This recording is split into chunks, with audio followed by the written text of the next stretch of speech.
Hello students, I am Praveen Jangir और आज के इस वीडियो में बेटा हम टाइप्स ऑफ बिजनेस रिस्क के बारे में पढ़ेंगे। यदि बेटा आप इन फ्यूचर कभी भी आप अपना बिजनेस शुरू करना चाह रहे हैं तो बेटा आपको ये जानना बहुत जरूरी है कि जब भी आप अपना बिजनेस शुरू करें तो उस बिजनेस में आने वाली जो रिस्क है वो कितने तरह की रिस्क होती है, मतलब आपको कितने तरह के खतरों का सामना करना पड़ सकता है। तो चलिए बेटा हम बिना किसी देरी के ऐसे ही बिजनेस रिस्क के जो टाइप्स हैं उनके बारे में पढ़ेंगे। तो जैसे कि बेटा आपकी स्क्रीन पर आपको ये जो बिजनेस रिस्क के 6 टाइप दिख रहे हैं वो कुछ इस तरह से हैं। फर्स्ट है इंश्योरेबल रिस्क, सेकंड है नॉन इंश्योरेबल रिस्क और थर्ड है बेटा स्पेकुलेटिव रिस्क, फोर्थ है प्योर रिस्क, इसी तरह से फिफ्थ है बेटा इकोनॉमिक रिस्क। और इस इकोनॉमिक रिस्क को भी बेटा हमने 5 कैटेगरी में डिवाइड कर रखा है। उसमें फर्स्ट है stock market risk, PG risk, tax structure risk, economic trend risk, monetary policy risk. इसी तरह से यदि हम मेन जो 6th पॉइंट है या जो 6th टाइप है बिजनेस रिस्क का वो है बेटा नॉन इकोनॉमिक रिस्क। इसको हमने 5 कैटेगरी में डिवाइड कर रखा है। Political risk, socio cultural risk, climate risk, demographic risk and environmental risk. तो चलिए बेटा अब हम इन सभी बिजनेस रिस्क के बारे में डिटेल से पढ़ते हैं। बिजनेस चलाते समय जो फर्स्ट रिस्क आएगी आपके सामने वो है बेटा insurable risk. All the risk which can be insured by insurance company are called insurable risk. तो बेटा ऐसे सभी रिस्क जिनका कि हम इंश्योरेंस करवा सकते हैं इंश्योरेंस कंपनी से तो उन्हें हम बेटा इंश्योरेबल रिस्क कहते हैं। अगर हम बात करें इसके एग्जाम्पल की, मतलब इंश्योरेबल रिस्क में कौन कौन सी रिस्क इंक्लूड होती हैं, तो इसमें फर्स्ट तो है बेटा फिजिकल कॉजेस की वजह से जो रिस्क आ रही है वो फिजिकल रिस्क, और इसी तरह से नेचुरल कॉजेस की वजह से जो रिस्क आई थी वो है नेचुरल रिस्क। बेटा फिजिकल और नेचुरल रिस्क जो है या कॉजेज हैं उनके बारे में मैंने पिछले वीडियो में अच्छी तरह से आपको समझाया था और वो वीडियो बेटा मैं आई बटन पर डाल दूंगा, आप वहां पर जाकर देख सकते हैं। फिर भी बेटा मैं बताना चाहूंगा कि जो फिजिकल रिस्क है वो कब अराइज होती है, मतलब आपके सामने कब आएंगी। मान लीजिए आपकी कंपनी में या आपके बिजनेस में जितने भी तरह के एसेट्स हैं, बिल्डिंग, मशीनरी, तो ये कभी ना कभी तो खराब होती ही हैं। तो इसके रिपेयर और इसके मेंटेनेंस पर जो खर्चा किया जाता है वो बेटा आपके फिजिकल रिस्क में काउंट होता है। इसी तरह से बेटा जो यदि आपका स्टॉक है, फ्लड वगैरह, अर्थक्वेक वगैरह आ गया और उसमें आपका स्टॉक का नुकसान हो गया, जो भी गुड्स थे वो आपके बह गए या सड़ गए, तो इन सभी कारणों से जो भी आपको नुकसान हुआ है वो बेटा नेचुरल रिस्क में इंक्लूड किया जाता है। तो सीधी सी बात यह है इंश्योरेबल रिस्क क्या होती है, जिनका कि हम इंश्योरेंस करवा सकते हैं।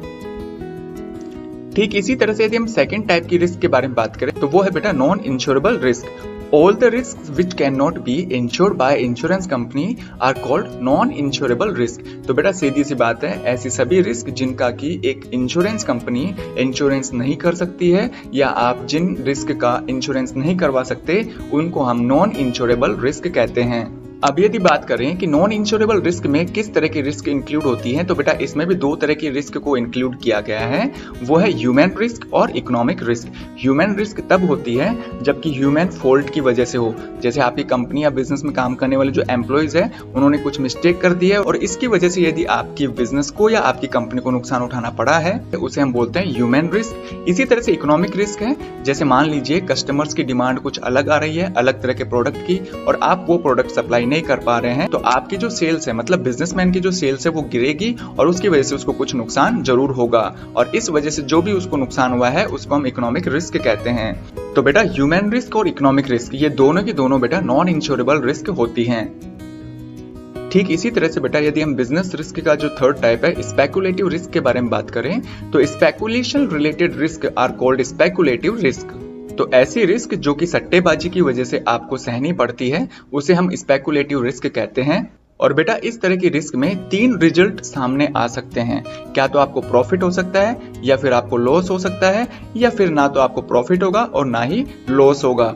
अब वो ऐसी कौन सी रिस्क हैं जो कि स्पेकुलेटिव रिस्क में काउंट की जाती हैं, वो है बेटा प्लेइंग कार्ड्स एंड गैम्बलिंग। जैसे जुआ वगैरह खेलते हो ना, तो क्या तो आपको प्रॉफिट हो जाएगा या फिर आपको नुकसान हो जाएगा। इसी तरह से यदि हम इन्वेस्टमेंट इन स्टॉक मार्केट की बात करें तो स्टॉक मार्केट या फिर इसको हम शेयर मार्केट भी बोलते हैं, वहां पर यदि आपने किसी कंपनी का शेयर खरीदा है, यदि उसकी शेयर की प्राइस बढ़ती है तो आपको प्रॉफिट हो सकता है, यदि उसकी शेयर की प्राइस कम हो गई तो आपको लॉस होगा, और यदि मान लीजिए उसकी शेयर की प्राइस ना तो बढ़ रही है ना घट रही है तो ऐसी सिचुएशन में बेटा आपको ना तो प्रॉफिट होगा ना लॉस होगा। तो इस तरह के जो गैम्बलिंग से रिलेटेड है और स्टॉक मार्केट में जो आप इन्वेस्टमेंट करते हैं या किसी भी कंपनी में आप अपना पैसा लगा रखे हैं, तो इस तरह की जो रिस्क है बेटा उन्हें हम स्पेकुलेटिव रिस्क की कैटेगरी में शामिल करते हैं। यदि हम रिस्क का फोर्थ टाइप देखें तो वो है बेटा प्योर रिस्क। तो pure risk has only one outcome, that is complete loss. तो बेटा ऐसे रिस्क जिसमें कि आपको केवल और केवल नुकसान ही उठाना पड़ेगा, मतलब आपको वहां पर केवल और केवल लॉस ही सहन करना पड़ेगा, उसे हम बोलते हैं प्योर रिस्क। जैसे मैं बताऊं आपको, फर्स्ट है नेचुरल डिजास्टर और सेकंड है अनटाइमली डेथ। तो जो नेचुरल डिजास्टर होते हैं, भूकंप वगैरह आ गया या बाढ़ आ गई है ना, या फिर आपकी कंपनी के गोडाउन में आग लग गई, तो ये सब चीजें क्या है बेटा, नेचुरल कॉजेज हैं या नेचुरल डिजास्टर हैं। इसी तरह से यदि किसी भी व्यक्ति की असामयिक मौत हो जाती है तो इस तरह की जो रिस्क होती है बेटा वो प्योर रिस्क होती है। यदि हम बात करें कि जो प्योर रिस्क होती है ना बेटा, वो इंश्योरेबल रिस्क होती है। क्यों होती है? क्योंकि बेटा प्योर रिस्क जितनी भी है उनका हम इंश्योरेंस करवा सकते हैं। जबकि जो स्पेकुलेटिव रिस्क होती है वो होती है नॉन इंश्योरेबल रिस्क। मतलब इस तरह की जो रिस्क होती है ना, जुए वगैरह खेलने से या इन्वेस्टमेंट करने से आपको नुकसान हुआ है, तो इस तरह की रिस्क का हम इंश्योरेंस नहीं करवा सकते। तो बेटा स्पेकुलेटिव और जो प्योर रिस्क है, इनको बेहतर तरीके से समझने के लिए हम इन दोनों के बीच में डिफरेंस देख लेते हैं, ताकि ये दोनों टॉपिक आपको अच्छी तरह से समझ में आ जाए। तो जैसा कि आपको अपनी स्क्रीन के सामने स्पेकुलेटिव रिस्क और प्योर रिस्क के बीच में डिफरेंस बताने के लिए मैंने यहाँ पे टेबल का यूज किया है। मैं फिर से कहूंगा कि यदि आप बिजनेस स्टडी पढ़ रहे हैं तो आपको किन्हीं दो या दो से ज्यादा चीजों के बीच में डिफरेंस करना है, तो वो डिफरेंस बेटा आप टेबल बनाकर ही करेंगे। तो चलिए देखते हैं। स्पेकुलेटिव रिस्क में आउटकम यानी रिजल्ट की बात करें तो इसमें 3 रिजल्ट्स होते हैं। क्या तो आपको प्रॉफिट होगा, लॉस होगा, या फिर कोई प्रॉफिट नहीं होगा और ना ही लॉस होगा। लेकिन जो प्योर रिस्क है उसमें केवल एक ही रिजल्ट निकल के सामने आता है और वो है बेटा कंप्लीट लॉस। मतलब आपको प्योर रिस्क में पूरी तरह से लॉस ही होगा। इसी तरह से यदि हम बात करें तो स्पेकुलेटिव जो रिस्क है उसका दूसरा नाम बेटा नॉन इंश्योरेबल रिस्क है, जबकि प्योर रिस्क का दूसरा नाम इंश्योरेबल रिस्क है। यदि हम एग्जाम्पल की बात करें तो स्पेकुलेटिव जो रिस्क है उसमें गैम्बलिंग और स्टॉक मार्केट में किया गया इन्वेस्टमेंट शामिल होता है, जबकि प्योर रिस्क में बेटा नेचुरल डिजास्टर और अनटाइमली डेथ की वजह से जो आपको लॉस उठाना पड़ता है, वो सभी रिस्क बेटा प्योर रिस्क में शामिल होती हैं। तो उम्मीद करता हूं बेटा इस वीडियो में जो मैंने आपको रिस्क के टाइप्स बताए थे, जो कि आपके बिजनेस के लिए फ्यूचर में हो सकते हैं, अच्छी तरह से समझ में आया होगा।